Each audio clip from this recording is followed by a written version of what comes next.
Perkembangan ekonomi Portugal dan Belanda. Perkembangan pesat dalam bidang ekonomi di Eropah dan Asia dapat dikesan sejak kurun ke-16. Antara bidang ekonomi yang mengalami pertumbuhan pesat ialah perdagangan, pertanian dan perindustrian. Perubahan dalam aspek politik, ekonomi dan sosial meletakkan asas bagi perkembangan ekonomi Belanda, Portugal, England, Jerman dan Jepun. Negara-negara tersebut berjaya mengasaskan empayar perdagangan yang besar di timur. Perkembangan ekonomi perdagangan di Belanda. Menjelang abad ke-16 dan ke-18 Masihi, kegiatan perdagangan dan perniagaan di Belanda berkembang dengan pesat di bawah penguasaan syarikat Hindia Timur. Faktor-faktor perkembangan perdagangan di Belanda. Pertama, kekurangan sumber alam. Kedua, kemunculan industri buatan. Ketiga, kedudukan strategi. Keempat, kemudahan perbankan. Kelima, insurans maritim. Keenam, mata wang. Ketujuh, ukuran dan timbangan. Akhir sekali, kemunculan syarikat dagang. Kekurangan sumber alam menyebabkan muncul industri tekstil dan kertas. Belanda tidak dapat mengeluarkan barang keperluan kecuali pengeluaran yang melibatkan produk termusuh.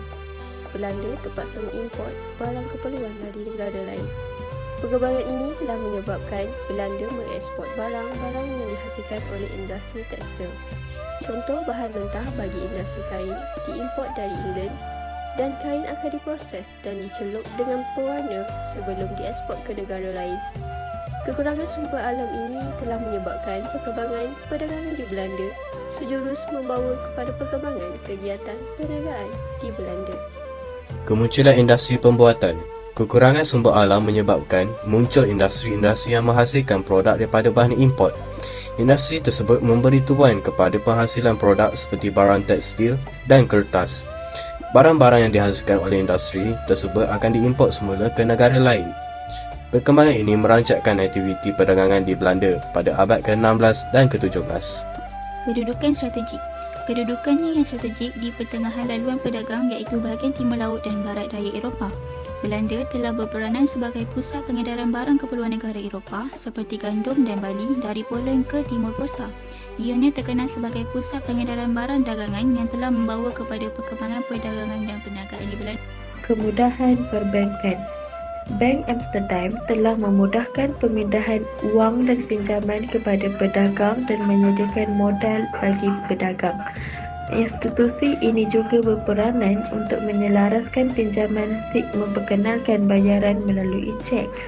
Contoh institusi pertukaran wang Kitu Wisselbani telah dibuka pada tahun 1609, mengamalkan mata wang kebangsaan yang mempunyai nilai yang berbeza dalam urusan perniagaan. Insurans maritim diperkenal oleh Belanda bagi menanggung risiko pedagang yang menggunakan laluan perdagangan di laut. Premium bagi insurans ini termasuk dalam harga belian barang dan premium ini berbeza dari semasa ke semasa.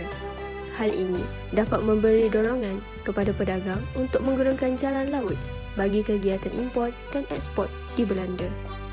Penggunaan mata wang memainkan peranan penting dalam perkembangan perdagangan dan perniagaan.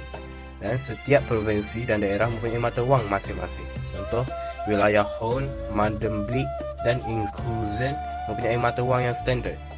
Pengeluaran mata wang di wilayah-wilayah tersebut berada di bawah pengawasan pemerintah. Mata wang kebangsaan yang mempunyai nilai yang berbeza disebarkan untuk digunakan oleh orang awam. Sistem ukuran dan timbangan. Sistem timbangan dan ukuran yang diamalkan di Belanda juga tidak seragam. Setiap bandar di Belanda mempunyai sistem ukuran masing-masing. Munculan syarikat dagang. Perkembangan perdagangan maritim menyebabkan muncul syarikat-syarikat dagang. Sekumpulan pedagang dari Amsterdam telah menubuhkan sebuah persatuan yang dikenali sebagai Society of Disneyland. Persatuan ini ditubuhkan untuk membiayai kos pembinaan kapal-kapal dagang. Selepas penubuhan persatuan tersebut, muncul beberapa persatuan bagi membiayai kegiatan penerokaan dan penjajahan ke timur. Perkembangan ekonomi perdagangan di Portugal. Perkembangan ekonomi perdagangan di Portugal. Sejarah Portugal sebagai sebuah negara Eropah dan negara Atlantik bermula sejak awal zaman pertengahan. Portugal berubah ke status kuasa dunia semasa zaman penerokaan di Eropah kerana Portugal berjaya membina sebuah empayar besar di Amerika Selatan, Afrika, Asia dan Australia. Galakan Putera Henry. Bila telah menghantar kapten-kapten untuk melaksanakan misi perdagangan hamba yang mendatangkan keuntungan. Lalu Portugis berjaya menguasai rangkaian pelabuhan Madeira dan Keadaan politik. Galakan raja-raja Portugal terutamanya semasa zaman pemerintahan dinasti Alves telah melahirkan pemimpin-pemimpin yang berkaliber. Para pemerintah yang memberi dorongan kuat kepada rakyat untuk menceburui bidang perdagangan dan perkapalan. Perang Salib. Paus merestui usaha membentras kekuasaan semenanjung Liberia yang sekaligus melahirkan masyarakat Eropah yang berfikiran terbuka. Kemudian, wilayah Islam menyebabkan ilmu pelajaran Islam sampai kepada masyarakat Eropah dan membantu mereka menjelajah negara luar. Kemajuan dalam penemuan baru. Penemuan ini dilakukan secara pelayaran mengikut peta, kompas, reka bentuk kapal dan sebagainya. Orang Portugis pula mempunyai kemahiran dalam pembinaan jenis caravel seberat 2,000 tan yang kuat dan mampu mengarungi lautan luas. Caravel adalah sejenis perahu atau kapal layar kecil. kemunculan tokoh pelayaran Portugal, Diego Camp dan Bartolomeu telah berjaya berlayar sejauh 1,400 batu sepanjang pantai barat Afrika. Bartolomeu telah memulakan pelayaran dengan 3 buah kapal dan mengelilingi Tanjung Pengharapan. Vasco da Gama pula melancarkan ekspedisi ke timur dengan 4 buah kapal dengan mengelilingi Tanjung Pengharapan dan berlayar sepanjang pantai timur Afrika hingga ke Malindi. Kesannya, banyak kapal Portugis berlayar ke timur untuk memperoleh ladi hitam, batu permata dan rempah ratus. Portugal berjaya menguasai perdagangan rempah yang dimonopoli oleh perdagangan Islam Goa. Adalah pusat pentadbiran dan yang mengatur strategi perdagangan rempah di Asia Tenggara.